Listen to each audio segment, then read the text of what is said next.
Okay, let's start. Hello, welcome back to CS492G, Foundation and Future of Virtual Reality, Artificial Intelligence, and Massively Multi-User Online Role-Playing Games.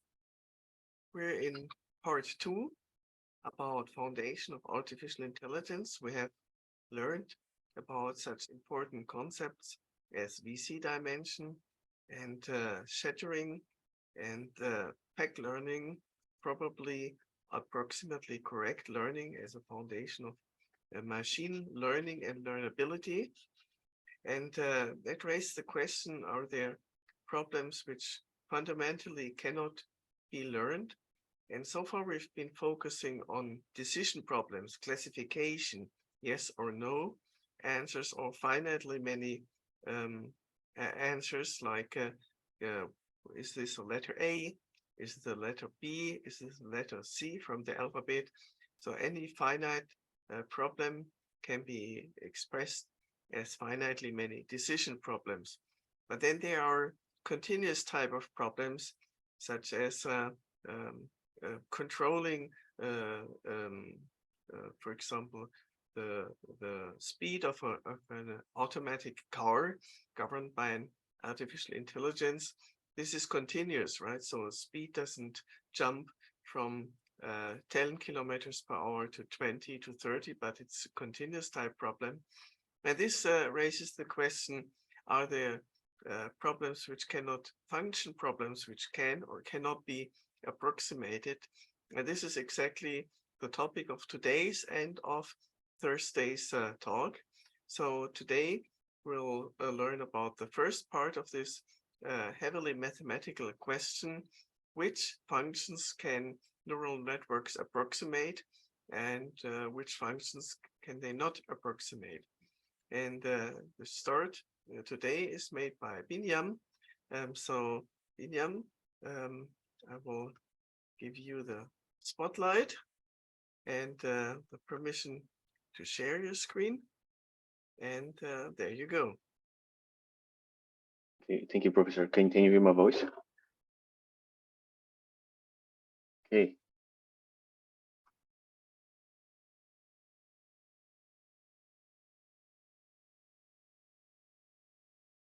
Okay, are my slides visible? Can you see it?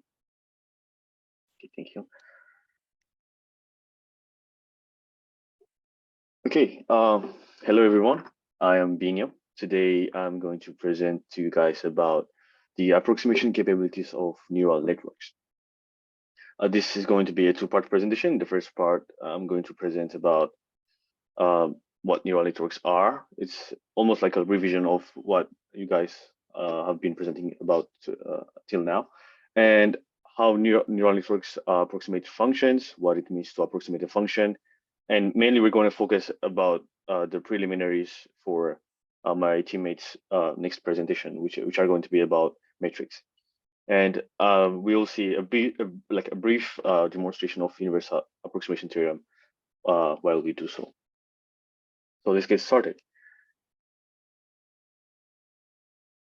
So how did neural networks get their name in the first place? So like the first time you guys heard about neural networks, you might have thought something really complicated, maybe. That was the case for me personally. So neural networks got their name because we have a bunch of connections or nodes that get input from other neurons and output the same kind of impulses to the next one. So like, as we see it from the biological neurons, we have axon and dendrites, which are input connections and output connections, and the neuron changes the impulse or sums up or average and adds its own weights to the input impulses. So the same way, the first perceptron was created to do the same thing almost. So neural networks are like computing systems inspired by biological neural networks that constitutes like somewhat similar structure with the neuron structure of humans or animals. So an artificial neural network is based on a collection of connected units or nodes called artificial neurons, which loosely model as I said, the biological brain. And each connection, like the synapses in the biological brain, can transmit a signal to other neurons. So an artificial neural network receives a signal, then processes them. Like we use weights and biases. I'm going to explain that in a while. So we get signals, and the connection is like represented by a real number. Then we modify that using activation functions, and like the edges in the, like graph, or like the conditions in a neuron, we use this like weights to take an output and modify it to be inputted by another neuron. So neurons may have a threshold such that if the signal is below some amount, they won't transmit, like biological neurons. The same way, if we use like ReLU activation, we won't like to give outputs if it's below certain threshold. Okay. So how is a single perceptron working then? It's basically like an inputs connected by weights added by a bias, that is a number that like shifts the calculation to the amount we need, and the weights represent how significant each input is. So after summing them up, we use an activation function. This adds nonlinearity to our model. If we use a bunch of linear functions, then it's almost the same as using a single linear equation. So what we do here is add nonlinearity by adding functions like arctan, ReLU, and so on, or sigmoid, which is also really famous. So we use these activation functions to change the input, like the process from linear to nonlinear. And we will see in a while how this nonlinearity helps us approximate almost any kind of function that there exists.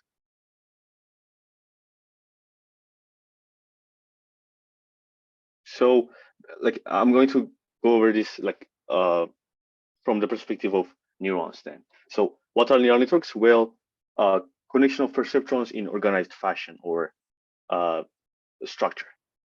So neural networks are also so like there are simulated neural networks, SNNs and ANNs, or artificial neural networks. There are two kinds of it. So like this is really the fundamental like the heart of deep learning algorithms. Their name and structure are inspired by the structures we've seen earlier, the neurons that resemble a bit of human biological like brain. And artificial neural networks are comprised of nodes and layers. So we have input layer, then we have hidden layers after that, and also an output layer going to the like the end. So like each layer would input a certain bunch of numbers and add a computation to them, then apply nonlinearity to change or alter the function so that we can approximate certain things. And layer by layer, we do this until we reach some kind of like error value that is acceptable.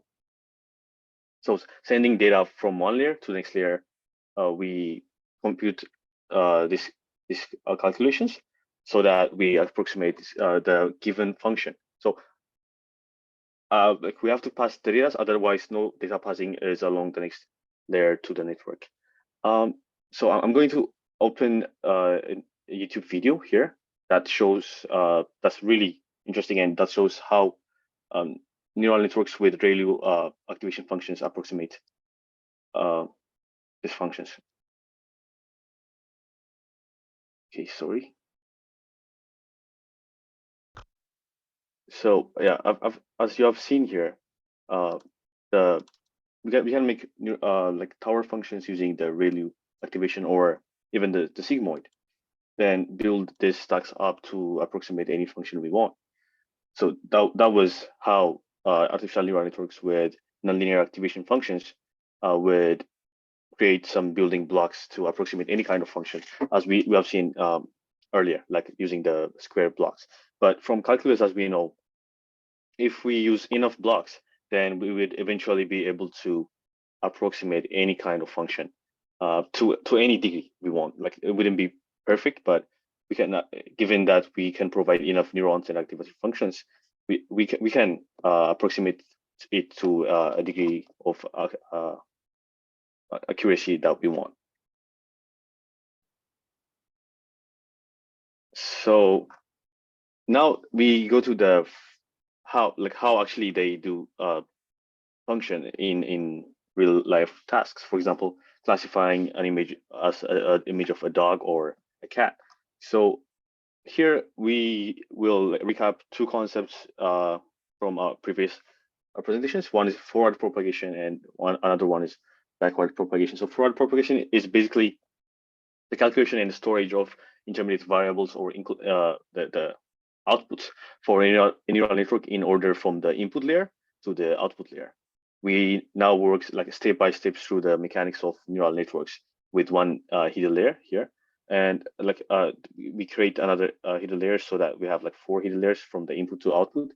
This may like take a while, but it's going to extract features and eventually classify the two. Backpropagation refers to the method of calculating gradients for each weight of neural network parameters. This method traverses the network in reverse order from the forward propagation, from the output layer to the input layer. According to the chain rule from calculus, we can, given the loss derivative by the last parameters, we can find the contribution of each neuron to the calculation and hence the error. So we can modify it or slightly nudge it in the direction that would decrease the total error at the end.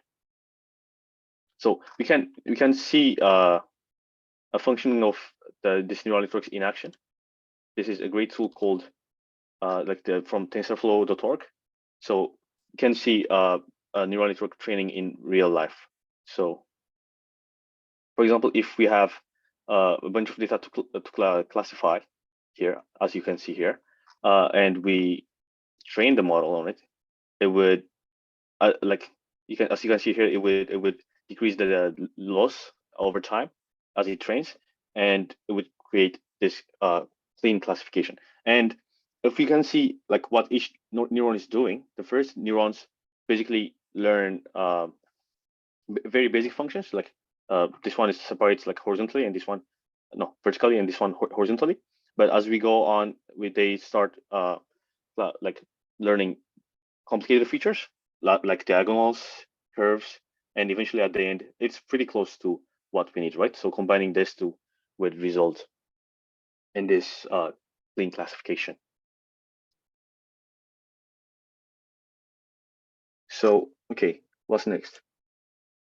So what is function approximation? Now let's go to, okay, we have seen that neural networks approximate functions. We've seen how they work, like an overview of it. So then how actually, like what do we mean by approximating a function? So first, like function approximation is a technique of estimating an unknown underlying function using historically or available observations from the domain. So artificial neural networks learn to approximate this kind of functions. In supervised learning, a data set is comprised of inputs and outputs. So like we have the input for the function and the mapping. So supervised learning algorithm learns how to like best map these examples, like the inputs to the outputs. We can think of this mapping as being governed by a mathematical function called mapping function. And it is this function that a supervised learning algorithm seeks to approximate best by calculating the gradient at each step, as we've seen from forward propagation and backward propagation. It would improve itself over time, eventually approximating this mapping function. Neural networks are an example of supervised learning algorithm and seek to approximate the function represented by our data. This is achieved by calculating the error between predicted output and the expected output and minimizing the error using different kind of error functions, but yeah, that would be dependent on our implementation. So then what are metrics? So metrics is basically, okay, we can in like easy terms, is distance. So like these are the properties of metrics, but in mathematics, a metric or a distance function is a function which defines a distance between elements of set A, where A set is a metric, is called a metric, like A. The set A is called metric space. A metric on a set is like a function. We can it's a distance function, or simply just distance, and it maps the 2 points in that set to a real number. So yeah, the output is going to be a scalar value. And so for all x, y, z in a set X, the function is required to satisfy the following conditions. So one, distance is always greater than or equal to 0, so we don't have negative distance. And the other property is like distance is 0 if and only if the point overlap. So yeah, if only if x equals y, in other terms. And yeah, distance is symmetric, so yeah, like distance xy is going to be the same as distance yx, and also there's triangular property here. So there are different kinds of metrics. Like we can like calculate distance in different ways. Like the usual or more familiar way would be the Euclidean distance. But for example, I'm going to give you this like thought example. So imagine you are a taxi cab driver. Then you wouldn't necessarily calculate the distance using Euclidean distance, right? Because you're always using other like avenues or streets, not this green line. You either have to use one of the yellow, blue, or red line. So this one is actually called, the one name of it is called taxi cab metric, or taxi cab geometry. It's also called Manhattan distance. So the most like familiar example of metric space is like three-dimensional Euclidean space, right? So with this common notion of distance. Other well-known examples, as I told you, like the Manhattan one, and there are also like spherical and angular distance metrics, like in different coordinate place. A metric may correspond to a metaphorical like notion of distance. So this, okay, another one here is like the Euclidean matrix. It's the distance we are all familiar with. So we just calculate the sum of the squares and put it inside of a square root. But what if, okay, let's say it's called the L's norm, LP norm, right? So this one is like, this is the square root of the absolute value of the sum of the square root of absolute value of each element. But what about the Euclidean matrix? It's the square root of the sum of square of each element, right? Like what if we increase that that power? Well, at the end, it's going to be, as it approaches to infinity, we're gonna have the maximum element of, actually the maximum of the absolute value, the absolute value of each element. So at the end, there is another matrix called uniform matrix. And this is as the n's norm, as n goes to infinity. It's going to be the maximum of the absolute value of each element. So for a finite vector x, it is the same as the maximum element of the absolute value of the elements. So this one is also another kind of norm. So, but in these different kinds of norms, we can see one thing changing. For example, if we assume a unit circle, let's say norm of x plus norm of y equals 1, for example, or we try to calculate a unit circle in each norm. At first, in taxi cab norm, it's going to be this pretty rhombus-looking structure, and in the Euclidean norm, as we all know, it's going to be the unit circle, this blue line, and in the uniform norm, we are trying to calculate the maximum of each coordinates in each case. So it's going to be this red line in the outside. So let's see that in action. So okay, I opened here Desmos. Okay, this graphing tool. So basically, the calculating this unit circle is going to be like absolute value of x, the power of a, plus absolute value of y, the power of a, equals 1 the power of a, because it's a unit, and 1 the power of a is just 1, right? So like calculating this in two-dimensional space, we can see that when it's increasing, it approaches a square, but when it's around 2, it becomes a unicircle, and around 1, it becomes the rhombus we have seen earlier, right? You can see this, right? So yeah, it's pretty cool to play around with. Okay, yeah. So these are the unit circles in each norm. So yeah, this is what happens when we increase the dimensions. In 3D, we have these structures, the cube structure, sphere, and this diamond-looking structure. So as we increase the dimensions, we're going to have the points in that dimension to be far apart. This is called cursive dimensionality, and this is going to be a problem for us when we use metrics like to calculate errors.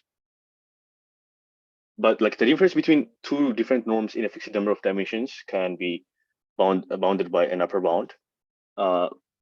Yeah, but in infinite dimensions, it becomes very far apart, infinitely far apart. So in infinite space, the different norms are not equivalent, but like in a fixed number of dimensions, the different norms, like if we converge, if we are close in one metric, then it's also close in another metric. It's only different by a constant factor. So yeah, that was my presentation. Okay, the main points to take away here are neural networks are able to approximate a wide range of functions using the block structures we have seen in the video, and also other methods. Then perceptrons themselves can be considered as mathematical functions. They are just like the activation function makes it a bit different from linear function, but they are just combination of weights and each inputs. And in approximation, we use metrics to understand the closeness of 2 points. So metric is the same as the measure of distance, but there are different kind of metrics that are suitable for different kind of applications. As we said, for example, the taxi cab metric is useful for example, taxi drivers, right? And in a fixed dimension, approximating in one norm means approximating in other like metric also. Thanks for listening. This is my presentation. Thank you. If you have questions, please feel free to ask.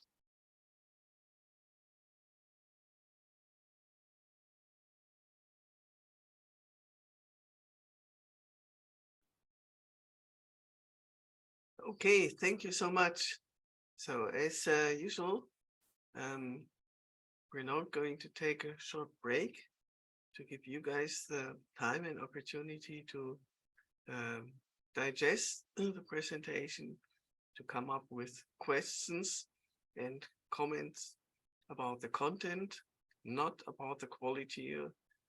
The quality will be discussed later separately. So now, short break of like, I'm going to say 4 minutes. See you in 4 minutes. And here we are back.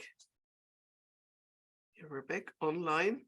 And this is now the time and opportunity for you to ask questions and to make comments about the content, about approximation capabilities of neural networks. Please raise your hand or just go ahead and unmute yourself to ask a question.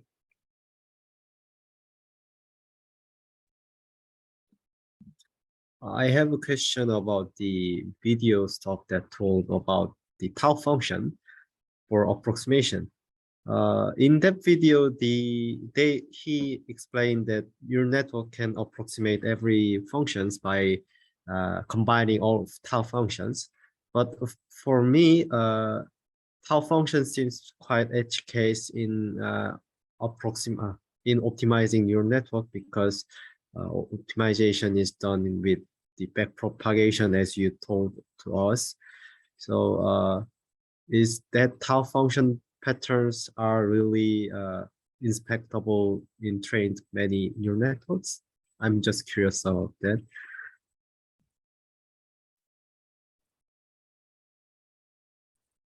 Oh, okay. So yeah, that was one demonstration of how neural networks can approximate functions. But as you said, using backpropagation, there might be a more efficient way of doing it, usually like approximating curves. But the tower functions, like from calculus, you can use, if you can use enough towers or blocks, you can approximate any function to like a certain to required accuracy, right? So I think I used that video to demonstrate the fact that theoretically it's possible to approximate any function using our blocks, but there might also exist way better methods of doing that. But yeah, that was just a demonstration using a concept we all know.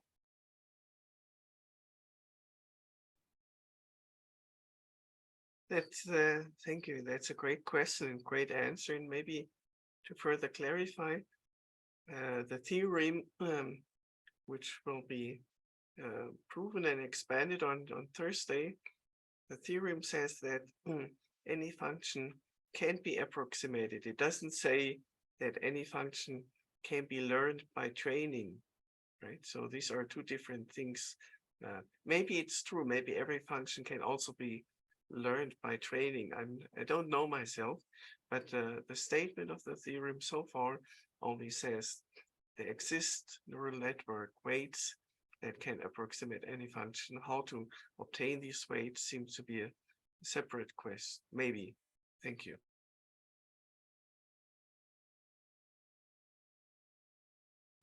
I have a question about the metric part. You introduced a kind of metrics like Manhattan distance or Euclidean distance. These are based on LP norm. You know that I know that Euclidean distance is very widely used, but I was curious about, do you know any other norms not based on LP norm that is used in many situations in like industry? Or do you know about other metrics? Yeah, while I was preparing for this presentation, I came across like only this three, like so L1, L2, and like the uniform norm is like almost like L infinity, but like just taking the limit or taking the maximum element, right? So the uniform norm might be a bit different from the two, the L1 and the Euclidean, but they're basically have the same structure, and I'm not aware of any other norms or metrics. Okay, thank you. Yes, and also to follow up here, in finite dimension, Biniyam mentioned that in finite dimension, any two norms are equivalent. So up to constant factor, there's only a constant factor difference between any two norms. Therefore, it doesn't, if you're only interested in asymptotics, it doesn't really matter. But also what Biniyam pointed out very well is that this becomes wrong in infinite dimension when we talk about function spaces as infinite dimensional spaces. There are indeed different norms that are not comparable with respect to each other.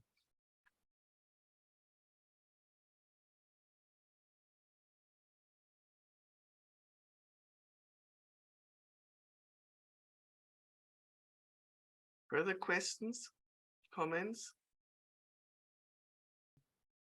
Now we're moving on to the second part, discussing the quality of the presentation, providing feedback. What did you like and what would you suggest could be improved, and what advice to take away for future presentations? I'm going to stop the recording. This is going to be off the record. Okay, then that's all for today. Let's thank Biniyam once again for a really steep learning curve in mathematics. Congratulations for managing and learning such a lot in such short time. So yes, here, virtual congratulations. And then, yes, class is dismissed except for those who have messaged during today's session to stay online for discussing the next upcoming talks.